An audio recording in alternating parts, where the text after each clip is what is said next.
Hi folks, welcome to RJ Impact. The circus has begun. Sorry, I meant the trial has begun. Or has it?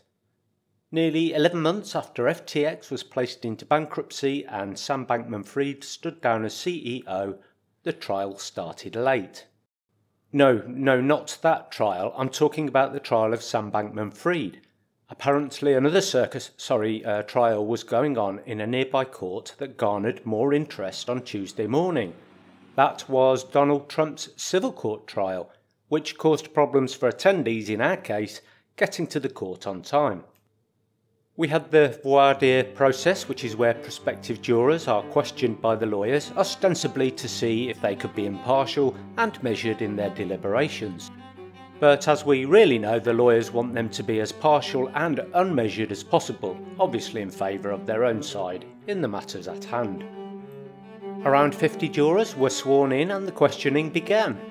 One man knew about the case from the Joe Rogan podcast.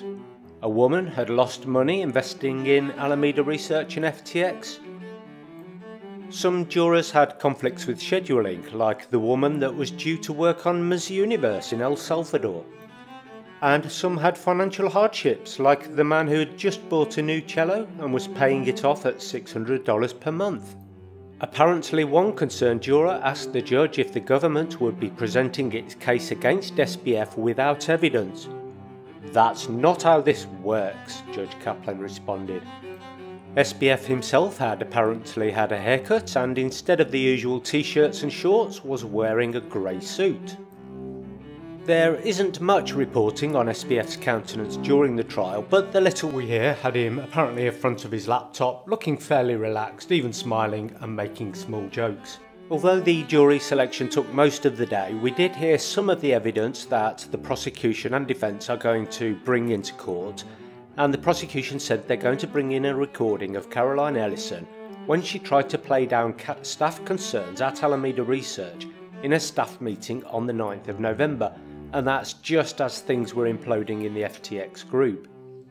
Starting last year, Alameda was kind of borrowing a bunch of money via open term loans and used that to make various illiquid investments.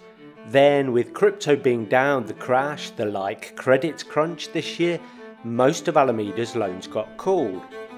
And in order to meet those loan recalls, we ended up borrowing a bunch of funds on FTX, which led to FTX having a shortfall in user funds. And when one employee asked who else knew about the exchange's shortfall in customer money, she named Bankman-Fried. And on being pressed on this, who made the decision on using customer deposits? Sam, I guess, said Caroline Ellison. That strikes me as pretty informal language, but it was an admission at face value that FTX user deposits were used to pay back loans of Alameda and authorised by SBF. Sure seems pretty damning to me. Diversion. This week's diversion is going to talk to you about a book that's just been released on the FTX debacle and SBF called Going Infinite: The Rise and Fall of a New Tycoon. It was written by Michael Lewis, who, if you didn't know, wrote the books that became the films The Big Short and Moneyball. And in what can only be described as an incredible alignment of the stars, Lewis had started shadowing Bankman-Fried for over a year before the FTX collapse, with the intention at that time to write a new book. He was allowed to stick around as FTX crashed and burned. Talk about a ringside seat, eh? There are a lot of anecdotes coming out from drafts of the book, like the fact that Apple paid $5 million for the TV rights without even seeing a manuscript. Then there's the $1 million door in FTX's Hong Kong office. The loss of $4 million Ripple token that SBF mislaid, and then found again. And the on-off romantic relationship that SBF had with Caroline Ellison. I'm going to try and get a copy of the book as soon as possible. It's no doubt going to be a good source to match the testimony about events in court with the goings-on that Lewis observed at the time those events occurred. So, do you think that the launch date of the book, coinciding with the first day of SBF's trial commenced, was pure happenstance? No, I didn't think you did. Anyway, Lewis says that he thinks that the defence would benefit more from the jury reading the book than the prosecution, but of course they're not allowed to now. And as my last point in this diversion section, here's a list of politicians and PACs that received money from FTX and SBF himself.